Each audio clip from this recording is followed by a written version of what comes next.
For most of our lives, we've been told that intelligence is genetic. It's this fixed number, like your IQ, that you're just born with. But what if that whole idea is completely wrong? Today, we're going to dig into the science and, more importantly, the habits that show how some of the greatest minds in history actually trained their intelligence. And the best part? You can too. So, let's just start with a really direct question. Do you think your intelligence is set in stone? Is that IQ score you might have gotten once a life sentence? Well, if you look at the stories of the people we call geniuses, you start to see a completely different picture. I mean, take Albert Einstein. The guy's name is basically a synonym for genius, right? But his teachers? They actually thought he was slow, that he lacked intelligence. He wasn't born knowing E equals m squared. He built a way of thinking that got him there. And it wasn't just him. Look at Charles Darwin, the man who completely changed how we see life on Earth. He was considered, just an average student, and he absolutely hated rote memorization, the very thing we so often think of as school smarts. The pattern just keeps going. Thomas Edison, who practically invented the modern world, was actually kicked out of school, labeled unteachable. So if these giants of history weren't born with it, what was their secret? It wasn't about their genes. It was all about their habits. And that right there is the huge shift in thinking we're talking about. We're moving away from this old, fixed idea that intelligence is genetic to this new, empowering, scientific understanding that intelligence is actually a habit. It's a skill. It's a system that anyone can build. Okay, so first things first, let's get into the internal work. This is all about how to think and how to struggle in a way that actually makes you smarter. This is the foundation for everything else. So here's a little bit of the neuroscience behind this. We always think that getting smarter means cramming more and more information into our heads. But a lot of the time, the exact opposite is true. When you actually unplug from all that input, you activate something called the default mode network. This is your brain's secret weapon for creativity, for those aha moments, and for deep thinking. It's exactly what Einstein was doing with his famous thought experiments. So smart habit number 1 is to make time for this. Try taking daily thinking walks. And I mean, no phone, no music, no podcasts, just you and your thoughts. I'll be honest, it might feel kind of boring or even uncomfortable at first. But that feeling, that's the feeling of your brain actually getting stronger. The second habit is all about changing your relationship with difficulty. Psychologists call it productive struggle. And honestly, it's the mental version of lifting weights at the gym. If you immediately look at the answer to a problem, it's like letting someone else lift the weights for you. You don't get any stronger. The real growth, the real learning, happens when you try and fail and then adjust. And here's how you can actually do it. This is a method Benjamin Franklin used. He'd read an essay, put it aside, and then try his best to rewrite the whole thing from memory. It was only after he struggled through it that he'd look at the original to compare.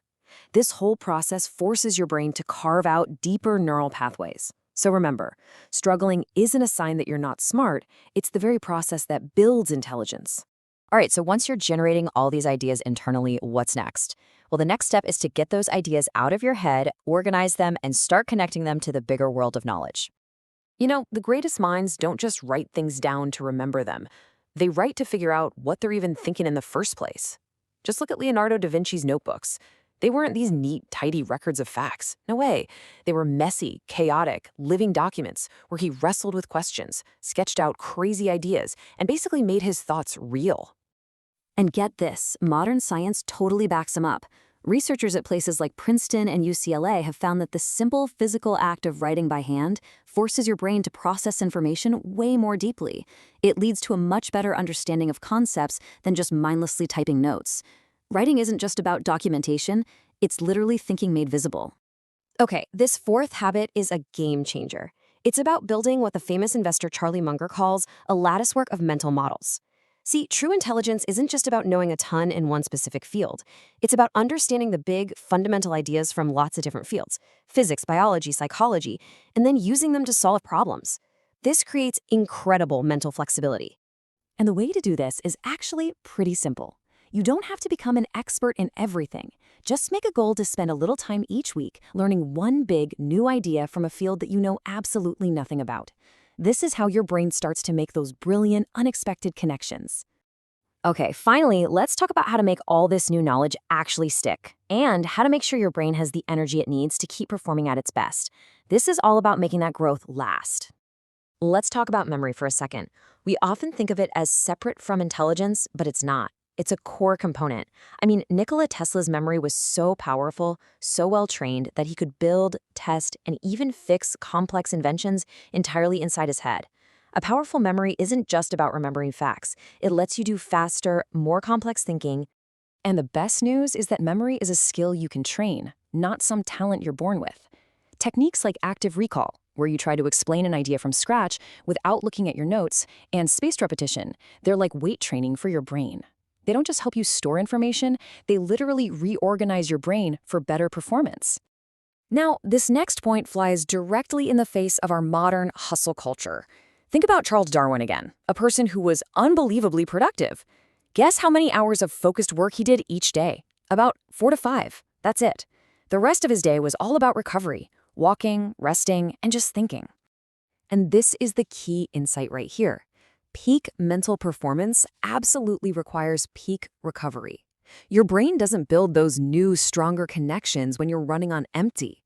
It literally upgrades itself when you rest, when you sleep, and even when you just let yourself be bored. So, how do we tie all of this together? Well, these 6 habits aren't just a random list of tips. They actually form a powerful, interconnected system for building a mind that's stronger, faster, and way more creative. So let's run through them one last time. Think without input. Struggle before you ask for help. Write to figure out what you think. Build a latticework of mental models. Train your memory like a muscle. And fiercely, fiercely protect your energy. That's the system. And really, it all boils down to this single powerful idea. Intelligence isn't something you're born with, and it's not something you can chase or find a shortcut to. It's something you build day by day with deliberate, consistent habits. So I'll just leave you with this thought. You now have the blueprint. This is the playbook used by some of the most incredible minds in history. So the only real question left is, which one of these habits are you going to start building first?